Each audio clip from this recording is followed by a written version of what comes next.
प्रिय विद्यार्थियों, हमने पिछले वीडियो के अंतर्गत विभिन्न प्रकार के मिट्टी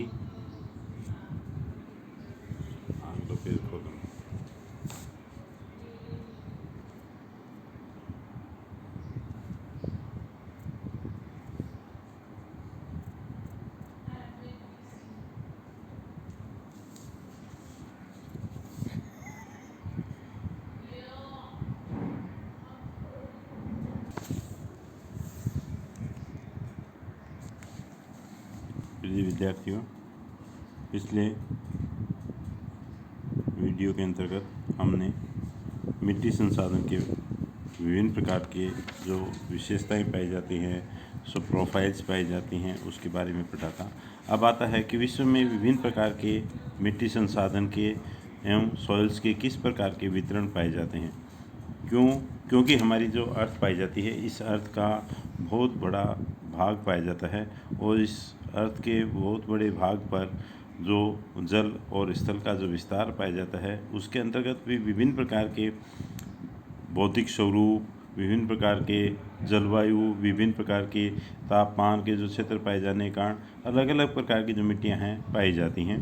तो मिट्टी संसाधन होते हैं, इसके वर्गीकरण के लिए हम अलग अलग आधार भी ले सकते हैं और विभिन्न प्रकार के जो से जिन क्षेत्रों के अंतर्गत जिस प्रकार की मिट्टियाँ पाई जाती हैं, क्योंकि मिट्टियाँ जलवायु के आधार पर, वनस्पतियों के आधार पर, विभिन्न प्रकार के तापमान के वितरण के आधार पर, अक्षांशों के आधार पर तथा मूल चट्टानों के आधार पर इनके वितरण होते हैं, बदल जाते हैं। तो इस प्रकार से मिट्टी संसाधन पाया जाता है।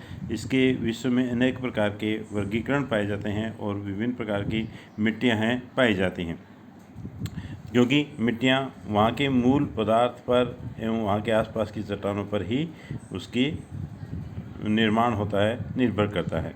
तो इस प्रकार से यदि हम वर्गीकरण के आधार पर हम देखते हैं कि जैसे मूल चट्टान पर या मूल चट्टान से बनी हुई जो मिट्टियाँ पाई जाती हैं, जैसे दरारी उद्गार के द्वारा बनी हुई लावा मिट्टियाँ पाई जाती हैं, काली मिट्टियाँ पाई जाती हैं, पीली मिट्टियाँ पाई जाती हैं। ये इस प्रकार की मिट्टियाँ पाई जाती हैं जो मूल पदार्थ से या चट्टानों और आग्नेय चट्टानों के निर्माण से इसका निर्माण होता है। तो इसमें मूल चट्टान के आधार पर बनी हुई मिट्टियाँ इसे कहा जाता है। दूसरा आता है भूभौतिक, फिजियोग्राफिक जो डिवीजन्स होते हैं उसके आधार पर भी, जैसे मैदानी प्रदेशों की मिट्टियाँ हैं, पठारी प्रदेशों की जो मिट्टियाँ पाई जाती हैं, या विभिन्न प्रकार की जो परिवर्तित मिट्टियाँ पाई जाती हैं, जैसे कांप मिट्टियाँ पाई जाती हैं, बाढ़ग्रस्त जो मैदानी प्रदेश पाए जाते हैं, जलोढ़ मिट्टियाँ पाई जाती हैं, वो या हिम नदियों के द्वारा जो बनी हुई जो जलोढ़ के निर्माण से बनी हुई मिट्टियाँ पाई जाती हैं, या फिर विभिन्न प्रकार के जैसे नदी में बेसिन प्रदेश पाए जाते हैं, उसके अंतर्गत पाई जाने वाली मिट्टियाँ है इसके अंतर्गत रखी जाती हैं। फिर आता है परिवर्तित मिट्टियाँ भी होती हैं कुछ, जो विभिन्न प्रकार की भूगर्भीय हलचलों के द्वारा वो भूभौतिक प्रदेशों के अनुसार वो बदल जाती हैं, तो उसे परिवर्तित मिट्टियाँ कहा जाता है। फिर तीसरा जो वर्गीकरण का आधार आता है वो गुणों के आधार पर, उसके पाए जाने वाले रंग के आधार पर, गुणों के आधार पर, उसमें पाए जाने वाले विभिन्न प्रकार के पदार्थ जो पाए जाते हैं, उनके जो संगठक पदार्थ पाए जाते हैं, उनके आधार पर भी मिट्टियों के वर्गीकरण किए जाते हैं। जैसे काली मिट्टी है, भूरी मिट्टी है, रेतीली मिट्टी है, अम्लीय मिट्टी पाई जाती है, या लोहांश वाली मिट्टियाँ पाई जाती हैं, या एल्यूमिनियम मिट्टियाँ पाई जाती हैं। तो ये विभिन्न प्रकार के काले रंग के आधार पर, भूरे रंग के आधार पर पीली मिट्टियाँ पाई जाती हैं, लाल मिट्टियाँ पाई जाती हैं। तो ये विभिन्न प्रकार के जो रंगों के आधार पर भी इनका या गुणों के आधार पर। फिर आता है जलवायु और वनस्पति के आधार पर भी मिट्टियाँ होती हैं, उनको वर्गीकृत किया जा सकता है। जैसे परिपक्व मिट्टियाँ पाई जाती हैं या वृद्ध मिट्टियाँ पाई जाती हैं, वो भी हम इसके अंतर्गत रख सकते हैं। तो इसी प्रकार से हम जलवायु और वनस्पति के आधार पर यदि हम विभिन्न प्रकार के जो वर्गीकरण करते हैं, तो उसके अंतर्गत जैसे कटिबंधीय मिट्टियाँ पाया जाता है, पहला वर्गीकरण। दूसरा आता है कटिबंध आंतरिक जो इंट्राजोनल जो मिट्टियाँ पाई जाती हैं। फिर आता है एजोनल, जहाँ पर विभिन्न प्रकार के जो जोन पाए जाते हैं वो विस्तृत क्षेत्रों के अंतर्गत नहीं पाई जाती हैं, छोटे छोटे टुकड़ों के अंतर्गत मिट्टियाँ पाई जाती हैं, तो उसे एजोनल मिट्टियाँ कहा जाता है। जिसमें कटिबंधीय मिट्टियों के अंतर्गत पहला जो आता है क्लासिफिकेशन आता है वो आता है पेडाल्फर मिट्टियाँ, जो मुख्य रूप से बेड और एल्यूमिनिया के द्वारा इनका निर्माण होता है।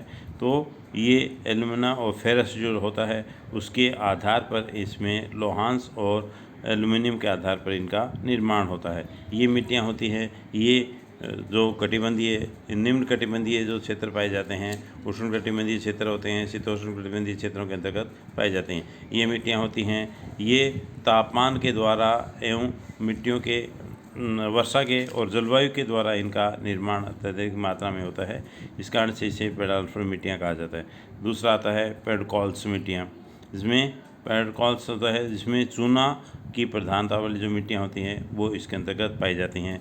जैसे जिसमें चूना होता है या वनस्पति अंश होते हैं या विभिन्न प्रकार के जो कैल्शियम कार्बोनेट वगैरह होते हैं वो इसके अंतर्गत पाए जाते हैं।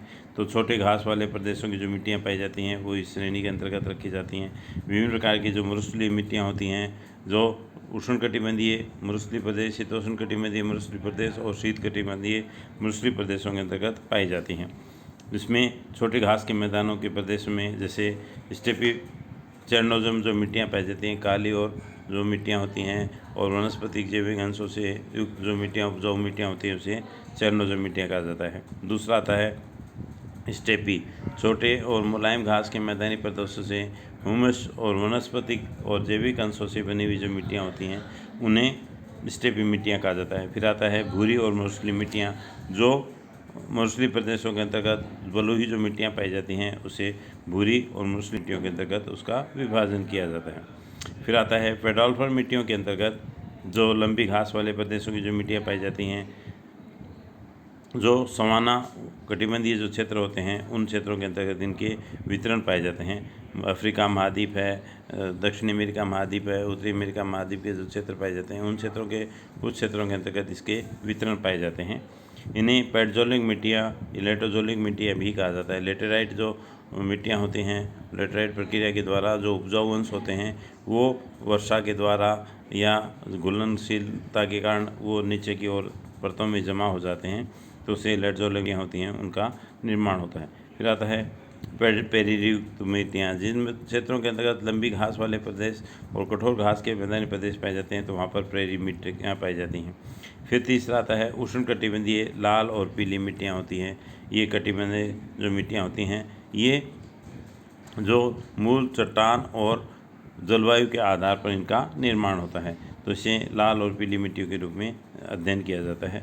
ये मध्य क्षेत्रों के अंतर्गत तथा उष्णकटिबंधीय और मानसूनी जलवायु क्षेत्र के अंतर्गत लाल और पीली मिट्टियाँ हैं अधिक मात्रा में पाई जाती हैं। कुछ विश्व के विभिन्न क्षेत्रों के अंतर्गत जहाँ पर धरातलीय जो विशिष्टताएँ पाई जाती हैं, जैसे चाइना का रेड बेसिन प्रदेश पाया जाता है, वहाँ पर भी लाल मिट्टियाँ पाई जाती हैं। तो इसके बाद में आता है उष्णकटिबंधीय मिट्टियाँ, ये भी लाल और पीली मिट्टियाँ होती हैं, इनके अंतर्गत रखा जाता है। जो चट्टानों के मूल स्वरूप के कारण उसका निर्माण होता है। उष्णकटिबंधीय क्षेत्रों के अंतर्गत ये मिट्टियाँ हैं मुख्य रूप से पाई जाती हैं। फिर आता है वन प्रदेशों की मिट्टियाँ। वन प्रदेशों की मिट्टियों के अंतर्गत जो वनस्पतिक क्षेत्रों से आवर्त प्रदेश पाए जाते हैं या जहाँ पर वनस्पति की अधिकता पाई जाती है वहाँ की जो मिट्टियाँ पाई जाती हैं उसे वन प्रदेशों की मिट्टियाँ कहा जाता है। तो विश्वोत्तरी के वन प्रदेशों के क्षेत्रों के अंतर्गत अलग प्रकार की मिट्टियाँ पाई जाती हैं। विभिन्न प्रकार के मानसूनी जलवायु वाले क्षेत्रों के अंतर्गत तथा शीतोष्ण कटिबंधीय जो क्षेत्र पाए जाते हैं और शीत कटिबंधीय जो क्षेत्र पाए जाते हैं उन क्षेत्रों के अंतर्गत या कोणधारी वनों के जो क्षेत्र पाए जाते हैं उनके अंतर्गत अलग प्रकार की मिट्टियाँ पाई जाती हैं। पेडजोल जो मिट्टियाँ, इसमें जो वर्गीकरण करते हैं पॉडजोल मिट्टियाँ आता है पहला वर्गीकरण, जो मुख्य रूप से विश्वोत्तरी के प्रदेशों और उष्णकटिबंधीय क्षेत्रों के अंतर्गत पाई जाती हैं। फिर आता है दूसरा पेडजोलिक जो मिट्टियाँ पाई जाती हैं वो अर्ध शुष्क जो प्रदेश पाए जाते हैं उन क्षेत्रों के अंतर्गत इस प्रकार की मिट्टियाँ पाई जाती हैं, जहाँ पर जैसे लेटेराइट जो मिट्टियाँ होती हैं वो क्षरण की प्रक्रिया के द्वारा उन पर प्रभाव होता है। इसी प्रकार से जैसे तीसरा जो क्लासिफिकेशन आता है लेटेराइट मिट्टियाँ होती हैं, जो ऊपर की जो परत होती है कम उपजाऊ होती हैं, लेकिन आंतरिक जो परतें होती हैं इन मिट्टियों के अधिक उपजाऊ होती है। इस कारण से इसे लेटेराइट मिट्टियों के वर्गीकरण के अंतर्गत रखते हैं। दूसरा आता है कटिबंधीय मिट्टियाँ। ये कटिबंधीय जो मिट्टियाँ होती हैं इन्हें दो भागों में विभाजित किया जा सकता है। उपजाऊ मिट्टियाँ जैसे रेड जेना मिट्टी होती है, रेगोड मिट्टी होती है। रेड जैना मिट्टियाँ मुख्य रूप से लोहांस और एल्यूमिना के जो तत्व होते हैं इसमें अधिक मात्रा में पाई जाती है। वनस्पतिक और जैविक अंशों की इसमें अधिकता पाई जाती है। इनका रंग काला और कत्थई होता है और ये अधिक मात्रा में उपजाऊ होती है। रेंगुड़ मिट्टी, दूसरा जो क्लासिफिकेशन आता है वो आता है रेंगुड़ मिट्टी। इसे भी लाल और लावा और काली मिट्टियों के जो प्रदेश होते हैं वो इस श्रेणी के अंतर्गत रखे जाते हैं। ये मिट्टियाँ होती हैं, ये अधिक उपजाऊ होती हैं। इनका रंग कत्थई और काला होता है और इसके कण होते हैं, बड़े होते हैं, लेकिन जब वर्षा की क्रिया हो जाती है तो ये मिट्टियाँ होती हैं जल को अवशोषित करके काफ़ी लंबे समय तक इसमें आर्द्रता बनी रहती है। दूसरा होता है अनुपजाऊ मिट्टियाँ। अनुपजाऊ मिट्टियाँ इसके अंतर्गत वे मिट्टियाँ आती हैं जैसे मरुस्थलीय प्रदेशों की जो मिट्टियाँ होती हैं, बलुई मिट्टियाँ होती हैं जिसमें जैविक अंश और ह्यूमस की मात्रा कम पाई जाती है तो अनुपजाऊ होती हैं। या क्षरण की प्रक्रिया के द्वारा जहाँ पर जो मिट्टियाँ पाई जाती हैं जैसे लेटराइट मिट्टियाँ होती हैं उसके ऊपर हम जो कृषि कार्य होता है वो कम मात्रा में कर पाते हैं। या जो स्थानांतरित कृषि वाले जो क्षेत्र होते हैं, स्थानांतरित जो प्रक्रियाओं से प्रभावित जो क्षेत्र होते हैं उस क्षेत्रों की जो मिट्टियाँ होती हैं उन्हें अनुपजाऊ श्रेणी के अंतर्गत रखा जाता है। दूसरा, जैसे जो ध्रुवीय प्रदेश होते हैं वहाँ की मिट्टियाँ जो होती हैं वो भी अनुपजाऊ श्रेणी के अंतर्गत रखा जाता है। दूसरा आता है, तीसरा जो क्लासिफिकेशन आता है वो आता है अपार्श्विक मिट्टियाँ, जिसके अंतर्गत विभिन्न प्रकार के जो धरातलीय क्रियाएँ होती हैं उन धरातलीय क्रियाओं के द्वारा एक विशेषीकृत क्षेत्र के अंतर्गत ये जो मिट्टियाँ होती हैं पाई जाती हैं। जैसे जलोढ़क मिट्टियाँ होती हैं, ये जो नदी घाटी बेसिन प्रदेश पाए जाते हैं उनके नदी घाटी बेसिन प्रदेशों के अंतर्गत ये मिट्टियाँ होती हैं पाई जाती हैं। इसमें भी जो पहाड़कृत मैदानी प्रदेश की मिट्टियाँ हैं या ऊपर मैदानी प्रदेश की है या कांपयुक्त या जलोढ़क जो मिट्टियाँ होती हैं तीसरी श्रेणी के अंतर्गत जो मिट्टियाँ निर्मित होती हैं या तीसरी अवस्था के अंतर्गत जो निक्षेप युक्त जो मिट्टियाँ होती हैं उसे इस श्रेणी के अंतर्गत रखा जाता है। फिर आता है हिमानियों के क्रियाओं के द्वारा जो जलोढ़क क्रियाओं के द्वारा भी जो मिट्टियाँ बनती हैं वो अपार्श्विक मिट्टियाँ होती हैं पाई जाती हैं। लोएश मिट्टियाँ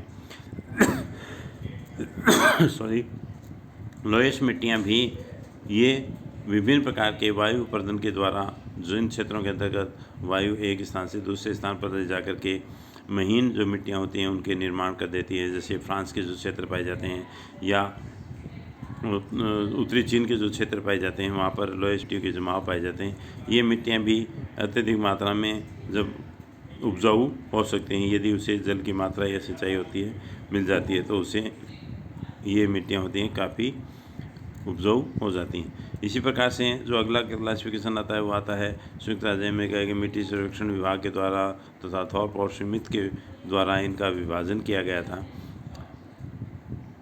उस मिट्टियों के अलावा जो कुछ जो क्षेत्रों की जो मिट्टियाँ पाई जाती हैं वो सामान्य विभाजन के अंतर्गत भी हम उसको रख सकते हैं। तो पहला आता है टुंड्रा मिट्टियाँ। टुंड्रा मिट्टियाँ मुख्य रूप से ध्रुवीय प्रदेशों के अंतर्गत और उपध्रुवीय प्रदेशों के अंतर्गत ये मिट्टियाँ होती हैं पाई जाती हैं। जिन क्षेत्रों के अंतर्गत ऊंचे पर्वतीय प्रदेश पाए जाते हैं जहाँ पर सदैव बर्फ जमी रहती है उन क्षेत्रों के अंतर्गत भी ये टुंड्रा मिट्टियाँ हैं पाई जाती हैं। मानचित्र में यदि हम इसका वितरण जो देखते हैं तो ये उत्तर के जो क्षेत्र पाए जाते हैं या मध्य महाद्वीपीय जो क्षेत्र मध्य अक्षांशीय जो क्षेत्र पाए जाते हैं जहाँ पर ऊंचे भाग के क्षेत्र पाए जाते हैं उन पर इन प्रकार की मिट्टियाँ हैं पाई जाती हैं। दूसरा जो क्लासिफिकेशन आता है पर्जल मिट्टियाँ, ये भी शीतल और आर्द्र प्रदेशों के अंतर्गत पाई जाती हैं। इनमें जैविक अंशों की अधिकता होती है, ह्यूमस की मात्रा अधिक होती है, वनस्पति तथा जैविक अंश होते हैं इसमें अधिक मात्रा में पाई जाती हैं और ये मिट्टियाँ होती हैं उपजाऊ होती हैं। जैसे जो मध्य अक्षांश क्षेत्र पाए जाते हैं और मानसूनी जलवायु वाले जो प्रदेश पाए जाते हैं या जलोढ़क जो मिट्टियाँ पाई जाती हैं वो इसके अंतर्गत इस श्रेणी के अंतर्गत रख सकते हैं। तो ये फिर तीसरा जो क्लासिफिकेशन आता है भूरी कथई पेड़जोली मिट्टी, ये ठंडी जलवायु के अंतर्गत तथा कोणधारी और मिश्रित वनों के क्षेत्रों के अंतर्गत ये पाई जाती हैं। इन मिट्टियों में भी जैविक अंशों की वनस्पति तथा जैविक अंशों की अधिकता पाई जाती है। ये उपजाऊ मिट्टियाँ होती हैं। वनों के एवं सड़े गले हुए पत्ते होते हैं वो भी इसमें ह्यूमस की मात्रा बढ़ा देते हैं। और मध्य अक्षांशों के जो क्षेत्र पाए जाते हैं यूरोप महाद्वीप में पूर्व सोवियत रूस के जो क्षेत्र पाए जाते हैं, साइबेरिया का जो प्रदेश पाए जाते हैं, उन क्षेत्रों के अंतर्गत उत्तरी अमेरिका के जो क्षेत्र पाए जाते हैं, दक्षिण अमेरिका के जो अर्जेंटीना के जो क्षेत्र पाए जाते हैं, उन क्षेत्रों के अंतर्गत इस प्रकार की मिट्टियाँ मुख्य रूप से पाई जाती हैं। फिर अगला जो क्लासिफिकेशन आता है प्रेरी मिट्टियाँ। प्रेरी मिट्टियाँ भी ये प्रेरित घास के मैदानी प्रदेशों के अंतर्गत मुख्य रूप से पाई जाती हैं, जहाँ पर छोटी और मुलायम घास पाई जाती है। जलवायु और मौसम का भी इस पर प्रभाव है, मुख्य रूप से दिखाई देता है। इसमें अलग अलग स्थानों पर जैसे चेरनोज़म जो मिट्टियाँ पाई जाती हैं अधिक उपजाऊ पाई जाती हैं, और विभिन्न प्रकार की खाद्यान्न फसलों के उत्पादन की दृष्टि से भी ये मिट्टियाँ हैं महत्वपूर्ण पाई जाती हैं। फिर इसके बाद में दूसरा आता है चेरनोज़म मिट्टियाँ। ये भी उपजाऊ मिट्टियाँ होती हैं। काली मिट्टियाँ, कथई रंग की इनमें मिट्टियाँ होती हैं। जैविक अंश होते हैं, इसमें अधिक मात्रा में पाई जाती हैं, और चूने की मात्रा भी पाई जाती है। काली मिट्टियाँ जैसे कपास के उत्पादन की दृष्टि से, विभिन्न प्रकार के तिलहन फसलों के उत्पादन की दृष्टि से एवं खाद्यान्नों के उत्पादन की दृष्टि से तथा चावल के उत्पादन की दृष्टि से भी ये मिट्टियाँ होती हैं अधिक उपजाऊ होती हैं। मध्य अक्षांशों के जो क्षेत्र पाए जाते हैं, भूमध्य सागरीय जो क्षेत्र पाए जाते हैं, उसके अंतर्गत भी इस प्रकार की मिट्टियाँ हैं पाई जाती हैं। फिर आता है चेस्टनट तथा कत्थई मिट्टियाँ। ये मध्य अक्षांशों और स्टेपी प्रदेशों के जो मध्य के जो क्षेत्र पाए जाते हैं, उन क्षेत्रों के अंतर्गत विभिन्न प्रकार के पॉकेट्स के अंतर्गत ये प्रकार की मिट्टियाँ होती हैं पाई जाती हैं, जिसे चेस्टनट और कत्थई मिट्टी कहा जाता है। वनस्पति और जैव अंशों की दृष्टि से ये मिट्टियाँ अधिक उपजाऊ होती हैं। इस कारण से इसे मध्य अक्षांशों की स्टेपी और उपजाऊ मिट्टियों की श्रेणी में रखा जाता है। अगला जो क्लासिफिकेशन आता है वो आता है पीली एवं लाल मिट्टियाँ। ये अर्ध उष्णकटिबंधीय क्षेत्रों के अंतर्गत पाई जाती हैं। इसे उष्ण और उपोष्ण कटिबंधीय मिट्टियाँ भी कहा जाता है। यहाँ पर तापमान का, जलवायु का, वर्षा के वितरण का मुख्य रूप से प्रभाव है मिट्टियों पर दिखाई देता है। इसमें मुख्य रूप से लेटेराइट मिट्टियाँ होती हैं, लाल मिट्टियाँ होती हैं, कई स्थानों पर काली मिट्टियाँ, जोलोढक मिट्टियाँ, और कुछ क्षेत्रों के अंतर्गत जो महाद्वीपों के पश्चिमी क्षेत्र पाए जाते हैं, पश्चिमी क्षेत्रों में बलुई और मूसली मिट्टियाँ भी इसके अंतर्गत पाई जाती हैं। तो पीली मिट्टियाँ, लाल मिट्टियाँ ये कुछ क्षेत्रों के अंतर्गत उपजाऊ भी होती हैं, लेकिन कई स्थानों पर विभिन्न प्रकार के जलवायु के प्रभाव के कारण अनुपजाऊ भी होती हैं। फिर आता है लेटेराइट मिट्टियाँ।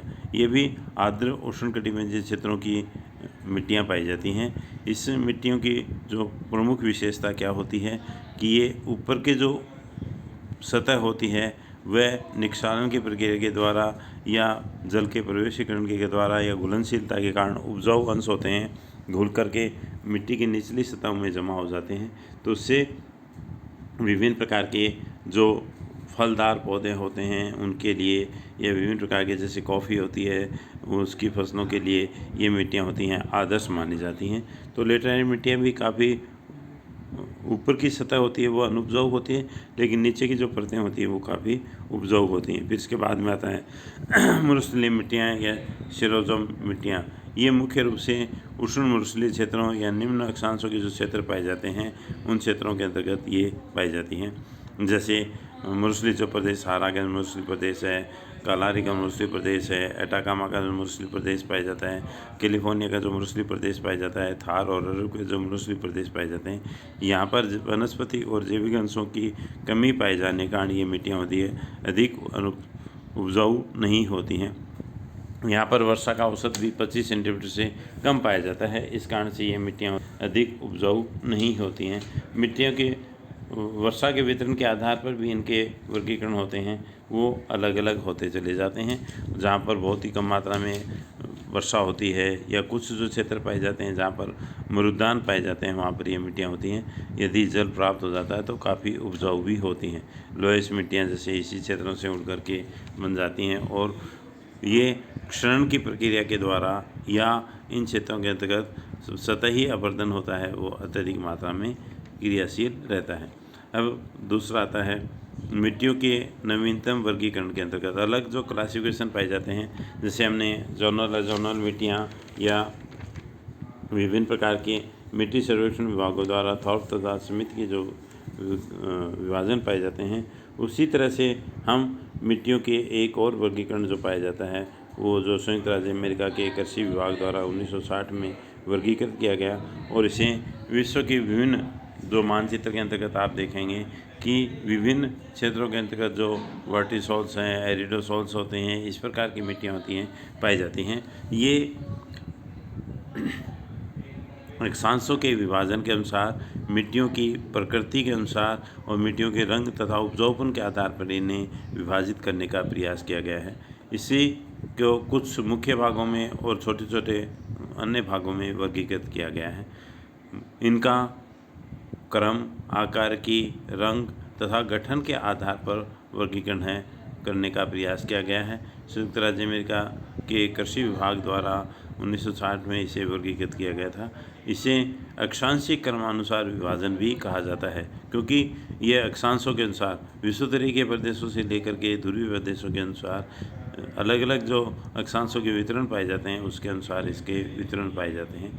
जैसे विषुवतीय के प्रदेशों से यदि हम प्रारंभ करते हैं तो पहला आता है ऑक्सीसॉल्स। ये उष्णकटिबंधीय मिट्टियाँ होती हैं। ये विश्व के लगभग 9.2% भूभाग पर फैली हुई पाई जाती हैं। इसमें लोहांश तथा एल्यूमिना की अधिकता पाई जाती है।